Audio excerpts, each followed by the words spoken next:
Bismillah ar-Rahman ar-Rahim.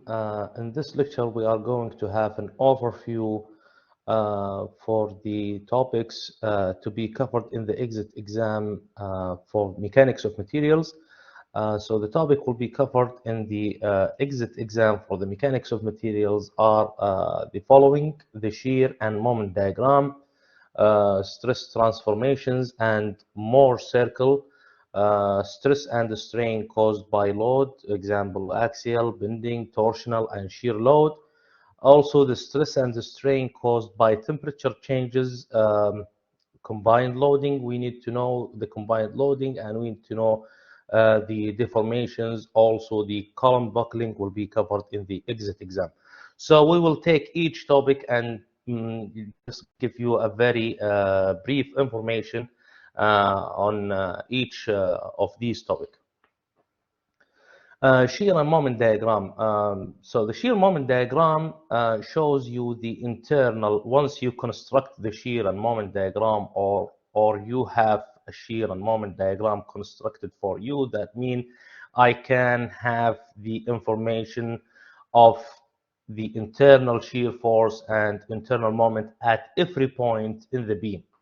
So once you decide to construct the shear and shear force and moment diagram, you need to decide you proceed from left to right or from right to left of the beam, and you need to follow the positive sign conventions for constructing the shear and moment diagram, or if you want to read the values from a constructed shear and force moment diagram. So for example, if you proceed from left to right, so this is the positive sign convention for the internal shear force and the internal moment. The second topic is the stress transformations and Mohr circle. In this topic, you need to know the fundamentals and the details of the stresses at any plane. That means if you have a state of a stress and you rotate this state of a stress at any angle of theta, you need to know how to find these stresses at the new stress element orientation. You need to know also the principal stresses and principal planes, also the maximum shear stress and the corresponding planes, as well as the corresponding normal stress to the maximum shear stress plane. All these you can do it by using either the transformation equations or Mohr circles. So this is an example of a Mohr circle, a given Mohr circle to you, and the question is, for the given Mohr circle, the magnitude of the maximum in-plane shear stress is. And we know that the maximum shear stress will be here and here. If you go back to the fundamental of the maximum shear stress plane, you will know that these 2 points represent the maximum shear stress. So how can I read these values? Of course, I have to read it from here, which is this one. And as you can see here, the this reading can be read by the radius of this circle, the radius of the Mohr circle. So now the task is to find the radius of the Mohr circle. There are some informations or some readings are given here in this circle. From this point to this point is 114.05, and from here to here is 35.95. If I subtract the 114.05 by from the 35.95, I will have the diameter of the Mohr circle. But now I need the radius, so the radius will be 114.05 minus 35.95 divided by 2. So this is the radius of the Mohr circle, which represent the maximum shear stress. You will find that the answer is 39.05. If you see the other values here in the multiple choice or in the choices, the 114.05, this represents the maximum principal stress. This is not the maximum shear stress. If you see the 35.95, this represents the minimum principal stress. And the 30 represent the shear stress for point X, which is not the maximum. The question here asks you about the maximum shear stress. Also, you need to know the stress and the strain caused by loads. The loads are the axial load, shear load, torsional load, as well as bending. So you need to know the normal stress and the strain due to axial load. You need to know the deformation due to axial load, the shear stress and shear strain due to shear load, also the Hooke's law and the generalized Hooke's law, also the bearing stress, the shear stress and the strain due to torsional load. You need to know also the angle of twist caused by the torsional load, and you need to know the normal stress and the strain due to bending.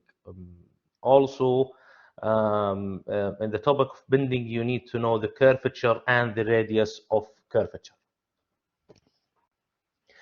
Here, stress and the strain caused by temperature change. If you have a component of, or if you have a bar, and this bar is originally at room temperature or at any temperature, then when I change the temperature, I want to know what changes happen in this bar or component. If I raise the temperature or if I lower the temperature. So since I have temperature change, so that means I will have deformation, I will have a strain. So, and this deformation and strain need to be evaluated using these equations due to the temperature change, these two equations.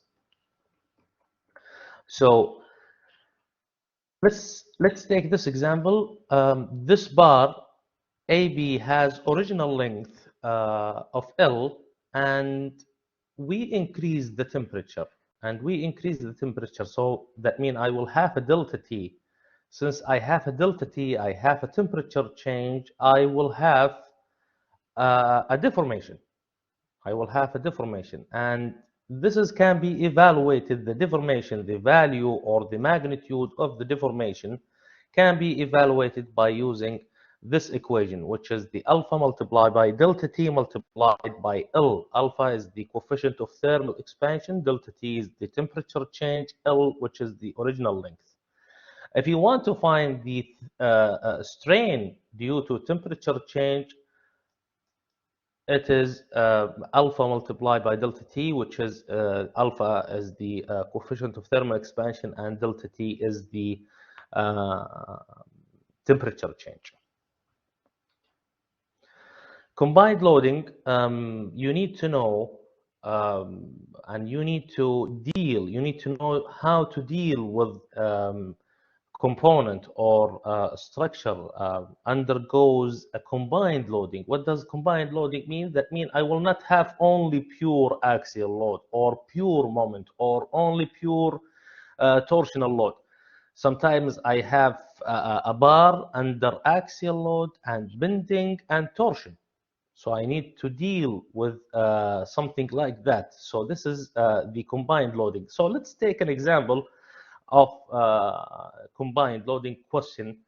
For the solid shaft that is subjected to the loading shown in the figure, which of the following is correct? Which of the following, A, B, C, D, is correct for this shaft?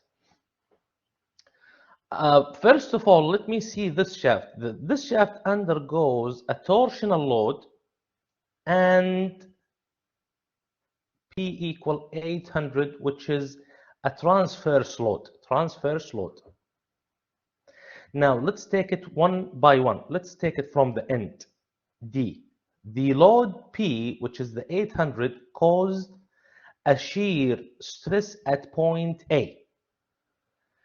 So this load, the 800, will cause a shear stress in the cross section, yes, but with varying values.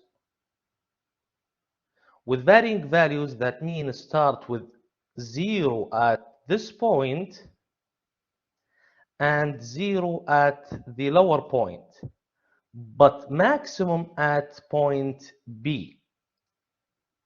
So here the load P equal 800 Newton cause a shear stress at point A. No, this is not correct because the shear stress at point A from the 800 Newton is 0. So let's take point or choice number C. Point B is subjected only to normal stress due to bending. Of course, the 800 here, this 800 Newton will cause a bending to the cross section. But the bending stress, which is the normal stress, will be maximum at point A and maximum at this point, but 0 at B because B on the neutral axis. So answer C is not correct. Let's see number B. Point B is subjected to shear stress. Point B is subjected to shear stress due to torsion and normal stress due to bending. Point B is subjected to shear stress due to torsion. This is correct, but it is not subjected to a normal stress due to bending. We know that point B has a 0 normal stress due to the bending caused by the 800 Newton. So let's see choice number A. Point A is subjected to a shear stress due to torsion and normal stress due to bending. And this is correct because the T, which is the 45 Newton meter, will cause a shear stress at the outer surface, at every point on the outer surface. So point A is at the outer surface. So the maximum shear stress from the 45 Newton meter will be at the outer surface, and A is one of the points on the outer surface. So point A is subjected to a shear stress due to torsion. This is correct. And normal stress due to bending. So this is correct because this point, point A, and the lower point will be under the maximum normal stress due to bending.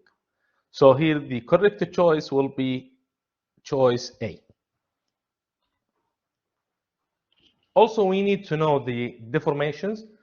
For the exit exam, you need to know the deformation due to axial load.